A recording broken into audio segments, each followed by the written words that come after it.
हाय दोस्तों, एक बार फिर से स्वागत है आप सभी का हमारे यूट्यूब चैनल में। आज हम पढ़ेंगे कक्षा 10 भौतिक विज्ञान। पाठ का नाम है विद्युत धारा।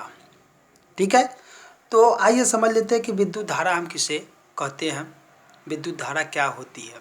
ठीक है, किसी चालक में ठीक है किसी चालक में विद्युत आवेश के प्रवाह की दर को ही हम क्या कहते हैं, विद्युत धारा कहते हैं। ठीक है, देखिए जब भी हम कोई चालक लेंगे तो वह क्या होना चाहिए, विद्युत का सुचालक होना चाहिए, न कि विद्युत का कुचालक। अब उसमें अगर हम विद्युत धारा प्रवाहित करेंगे तो उस पर आवेश उत्पन्न होगा। आवेश उत्पन्न होगा जब हम उसमें क्या करेंगे, विद्युत आवेश के प्रवाह की दर, यानी जब उसमें हम विद्युत आवेश प्रवाहित करेंगे तो उसमें क्या उत्पन्न हो जाएगा, विद्युत धारा उत्पन्न हो जाएगी, जिसे हम कहते हैं विद्युत धारा। ठीक है, इस पाठ में हमें विद्युत धारा के पाठ में हमें पहला जो टॉपिक पढ़ना है वो पढ़ना है क्या, विद्युत आवेश। विद्युत आवेश हम किसे कहते हैं, इसके विषय में हम समझ लेते हैं। किसी पदार्थ का वह गुण जिसके कारण उसमें विद्युत तथा चुंबकीय प्रभाव उत्पन्न होते हैं क्या कहलाते हैं, विद्युत आवेश कहलाते हैं। ठीक है, फिर से एक बार, किसी पदार्थ का वह गुण जिसके कारण उसमें क्या उत्पन्न हो जाता है, विद्युत तथा क्या, चुंबकीय प्रभाव। विद्युत तथा चुंबकीय प्रभाव उत्पन्न हो जाता है, उसे हम क्या कहते हैं, विद्युत आवेश कहते हैं। ठीक है दोस्तों, आइए आगे हम थोड़ा सा इसमें कुछ पढ़ लेते हैं। विद्युत आवेश को हम क्यू से प्रदर्शित करते हैं। ठीक है, इसे क्यू से प्रदर्शित किया जाता है। ठीक है दोस्तों, विद्युत आवेश को हम किससे प्रदर्शित करते हैं, क्यू से प्रदर्शित करते हैं। आइए आगे पढ़ लेते हैं। इसका मात्रक क्या होता है, विद्युत आवेश का मात्रक होता है कूलाम। क्या होता है, कूलाम। ठीक है, इसका मात्रक क्या होता है, कूलाम होता है। आइए आगे देख लेते हैं। Q बराबर होता है N/E। Q बराबर क्या होता है, N/E। ठीक है, यहाँ पे Q क्या है, आवेश है। N क्या है, पदार्थ में इलेक्ट्रॉन की संख्या है। N क्या है, पदार्थ में इलेक्ट्रॉन की संख्या। ठीक है, और E क्या है, इलेक्ट्रॉन पर आवेश। ठीक है, आइए दोस्तों, N क्या है, N हमारा जो है वह है पदार्थ पर, क्या, पदार्थ पर। आइए दोस्तों, N पदार्थ में इलेक्ट्रॉन की क्या है, संख्या है। E जो है इलेक्ट्रॉन पर आवेश। ठीक है, अब आइए आगे और देख लेते हैं। इलेक्ट्रॉन, इसका मान क्या होता है, एक इलेक्ट्रॉन पर कितना चार्ज होता है। कभी कभी यह ऑब्जेक्टिव में पूछ देता है, तो 1.6 × 10 के घाते -19 क्या होता है, कूलम होता है। कूलम होता है। ठीक है दोस्तों, आपसे कभी कभी यह ऑब्जेक्टिव में पूछ देता है कि एक इलेक्ट्रॉन पर आवेश जो होता है वह कितना होता है, तो 1.6 × 10 के घाते -19 कूलम होता है। आइए दोस्तों आगे पढ़ते हैं। विद्युत आवेश निम्नलिखित दो प्रकार के होते हैं। ये जो विद्युत आवेश होते हैं ये कितने प्रकार के होते हैं, दो प्रकार के होते हैं। कौन कौन से, आइए जान लेते हैं। देखिए दोस्तों, विद्युत आवेश दो प्रकार के होते हैं। कौन कौन से, धन आवेश और एक होता है ऋण आवेश। ठीक है, अब ये धन आवेश क्या होता है, आइए हम इसके विषय में जान लेते हैं। धन आवेश क्या होता है, किसी पदार्थ पर इलेक्ट्रॉन की कमी के कारण, ठीक है, किसी पदार्थ पर इलेक्ट्रॉन की कमी के कारण उत्पन्न आवेश को हम क्या कहते हैं, धन आवेश कहते हैं। एक बार फिर से समझ लीजिए, किसी इलेक्ट्रॉन पर, ठीक है, किसी पदार्थ पर इलेक्ट्रॉन की कमी, ठीक है, कोई पदार्थ होगा उस पर इलेक्ट्रॉन की कमी के कारण जो क्या होगा, आवेश उत्पन्न होगा, उसे हम क्या बोलेंगे, धन आवेश बोलेंगे। ठीक है, अब धन आवेश में हम कुछ एग्जाम्पल देख लेते हैं।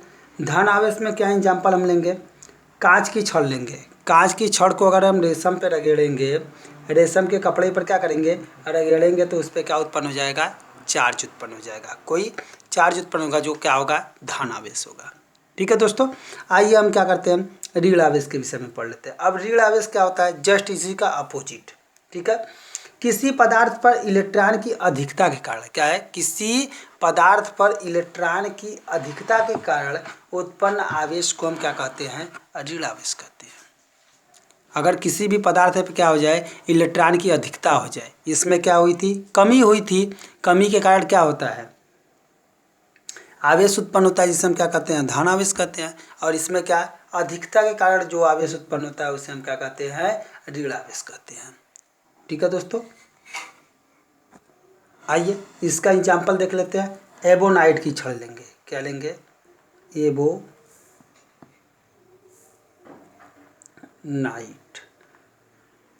यदि हम एबोनाइट की छड़ को क्या करते हैं, फर से रगड़ते हैं, किससे, फर से रगड़ते हैं, तो इस पर क्या हो जाता है, इलेक्ट्रॉन की क्या हो जाती है, अधिकता हो जाती है। किस पर, एबोनाइट की छड़ पर, छड़ को हम किससे रगड़ते हैं, फर से। ठीक है, किससे रगड़ते हैं, फर से रगड़ेंगे तो इस पर क्या हो जाती है, इलेक्ट्रॉन की क्या हो जाती है, अधिकता हो जाती है। इसे हम क्या कहते हैं, ऋण आवेश कहते हैं। आइए दोस्तों, हम इसमें ये दूसरी टॉपिक पढ़ते हैं, विद्युत धारा। क्या पढ़ते हैं, विद्युत धारा। अब विद्युत धारा हम किसे कहते हैं, किसी चालक में विद्युत आवेश के प्रवाह की दर को हम क्या कहते हैं, विद्युत धारा कहते हैं। ठीक है दोस्तों, अगर उसमें क्या होगा, आवेश की प्रवाह होगा तो उसे हम क्या कहेंगे, विद्युत धारा कहते हैं। ठीक है, इसे हम किससे प्रदर्शित करते हैं, इसे आई से प्रदर्शित करते हैं। इससे प्रदर्शित करते हैं दोस्तों, इसे हम आई से प्रदर्शित करते हैं, विद्युत धारा को। ठीक है, अब आइए आगे हम इसके मात्रक के विषय में पढ़ लेते हैं। तो विद्युत धारा का जो मात्रक होता है वह होता है कूलाम, कूलाम प्रति एम्पियर, प्रति सेकंड, सेकंड, या एम्पियर। ठीक है, यहाँ से एक नंबर का क्वेश्चन बन सकता है कि विद्युत धारा का मात्रक क्या होता है, तो कूलाम प्रति एम्पियर या प्रति सेकंड, कूलाम प्रति सेकंड या एम्पियर होता है। ठीक है दोस्तों, अब थोड़ा सा हम इसमें लिख लेते हैं, माना, क्या करते हैं, माना या यदि। आइए दोस्तों, यदि किसी चालक में Q आवेश t समय में प्रवाहित हो तो चालक में प्रवाहित विद्युत धारा, ठीक है, प्रवाहित विद्युत धारा I बराबर Q/, में क्या होगा, T। ठीक है, अब Q/, में क्या होगा, T। यहाँ I क्या है, धारा है, Q क्या है, आवेश है, और T क्या है, समय है। ठीक है, यहाँ से हम थोड़ा सा समझ लेते हैं। यदि I is directly proportional to Q और मैं कह दूँ I is directly proportional to 1/T। देखिए दोस्तों, यदि हम धारा बढ़ाएंगे तो आवेश क्या होगा, बढ़ेगा। ठीक है, यहाँ पे अगर मैं क्या कह दूँ कि अगर धारा बढ़ाऊँ तो आवेश क्या होगा, बढ़ेगा। अगर मैं यहाँ धारा बढ़ाऊँ तो यहाँ समय क्या हो रहा है, घट रहा है, समय क्या लग रहा है, कम लग रहा है। अगर मैं यहाँ पे क्या समय बढ़ाऊँ तो धारा घट जाएगा। ठीक है, तो इससे हमारा ये हुआ I बराबर Q/, में क्या निकल के आया, T निकल के आया इससे। ठीक है दोस्तों, इससे हमें ये क्लियर हो गया कि अगर हम धारा बढ़ाएंगे तो आवेश की प्रवाह क्या हो जाएगी, बढ़ जाएगी। और ये आप जान गए कि अगर हम किसी भी तार में अगर हम धारा बढ़ा देंगे तो उसके आसपास क्या आवेश अधिक उत्पन्न हो जाएंगे। ठीक है, इससे हमारा निकल के आ गया। अब देखिए यहाँ पे अगर मैं किसी तार में क्या धारा बढ़ा दूँ तो समय क्या हो जाएगा, घट जाएगा। सिंपल सी भाषा, किसी भी कार्य को करना है अगर हम धारा बढ़ा देंगे तो आप ये जानेंगे, अगर हम अपना वोल्टेज बढ़ा दें, धारा बढ़ा दें, तो धारा की प्रवाह जब तेज हो जाएगी तो समय कम लगेगा कार्य करने में। अगर मैं समय ज़्यादा लूँ तो धारा कम हो जाएगी। अगर मैं समय ज़्यादा लूँ तो धारा क्या हो जाएगी, कम हो जाएगी। तो इससे हमारा निकल के आया क्यू बराबर आई बराबर क्यू बाई में क्या निकल के आया, टी निकल के आया। यानी धारा आई क्या है, धारा है, क्यू क्या है, आवेश है, और टी क्या है, समय है। आइए दोस्तों, नेक्स्ट टॉपिक हमारा है विद्युत विभव। अब विद्युत विभव हम किसे कहते हैं, आइए इसके विषय में हम जान लेते हैं। आइए दोस्तों पढ़ लेते हैं विद्युत विभव। एकांक धन आवेश को अनंत से विद्युत क्षेत्र में स्थित किसी बिंदु तक लाने में किए गए कार्य को उस बिंदु पर विभव कहते हैं। ठीक है, उस बिंदु पर हम क्या कहते हैं, विभव कहते हैं। ठीक है, देखिए एकांक धन आवेशित को अनंत से किसी, ठीक है, से विद्युत क्षेत्र में, ठीक है, से विद्युत क्षेत्र में स्थित किसी बिंदु तक लाने में, ठीक है, विद्युत क्षेत्र में स्थित, विद्युत क्षेत्र में बिंदु होगी तो उस बिंदु तक लाने में किए गए कार्य, यानी जितना कार्य किया जाएगा उससे उस बिंदु का हम क्या कहते हैं, विभव कहते हैं। इसे, ठीक है दोस्तों, इसे हम किससे प्रदर्शित करते हैं, इसे भी से प्रदर्शित करते हैं। ठीक है, किसको, विद्युत विभव को हम किससे प्रदर्शित करते हैं, भी से प्रदर्शित करते हैं। आइए इसके मात्रक के विषय में पढ़ लेते हैं। मात्रक, इसका मात्रक क्या होता है, इसका जो मात्रक होता है दोस्तों, यह होता है जूल, जूल प्रति कूलाम। ठीक है, जूल प्रति क्या होता है, कूलाम, या वोल्ट होता है। ठीक है, कूलाम या वोल्ट होता है, जूल प्रति कूलाम या वोल्ट होता है। ठीक है, अब देखिए V बराबर क्या होता है, W बटे में Q होता है। ठीक है, यहाँ पे V क्या है, विद्युत विभव है, यह क्या है, किया गया कार्य है, और यह क्या है, आवेश है। यह कहाँ किया गया कार्य है, बिंदु पर। ठीक है, और यह क्या है, Q है, आवेश। ठीक है, आइए दोस्तों नेक्स्ट टॉपिक पढ़ लेते हैं, विभवांतर। आइए, विभवांतर हम किससे कहते हैं, इसके विषय में हम पढ़ लेते हैं। आइए दोस्तों आगे हम देख लेते हैं विभवांतर। किसी चालक में Q कूलाम आवेश को एक बिंदु से क्या, दूसरे बिंदु तक ले जाने में किया गया कार्य क्या कहलाता है, विभवांतर। ठीक है, W हो तो, ठीक है, किया गया कार्य क्या है, W है।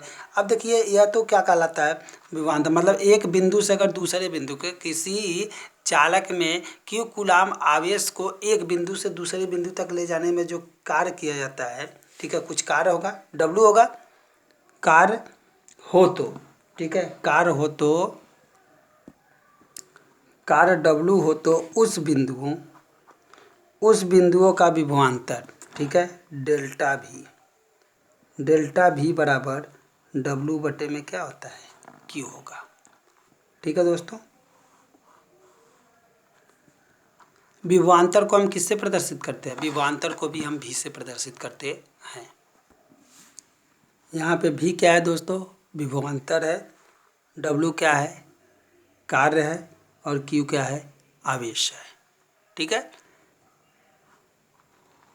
उम्मीद है दोस्तों हमारे द्वारा दी गई जानकारी से आप लोग संतुष्ट होंगे। अगर हमारा वीडियो आपको पसंद आया हो तो ज़्यादा से ज़्यादा शेयर करिए, लाइक करिए, और हमारे चैनल को सब्सक्राइब कर लीजिए। अगर आप हमारे चैनल पे नए हैं तो चैनल को सब्सक्राइब कर ले, बेल आइकन भी दबा दें, क्योंकि हम प्रतिदिन नए नए वीडियो अपलोड करते रहते हैं आप लोगों के लिए, जो आपको जल्दी से मिल जाए, आपकी अच्छी पढ़ाई हो जाए और अच्छी तैयारी हो जाए, आप अच्छा नंबर उठा पाएँ। जय हिंद, जय भारत दोस्तों।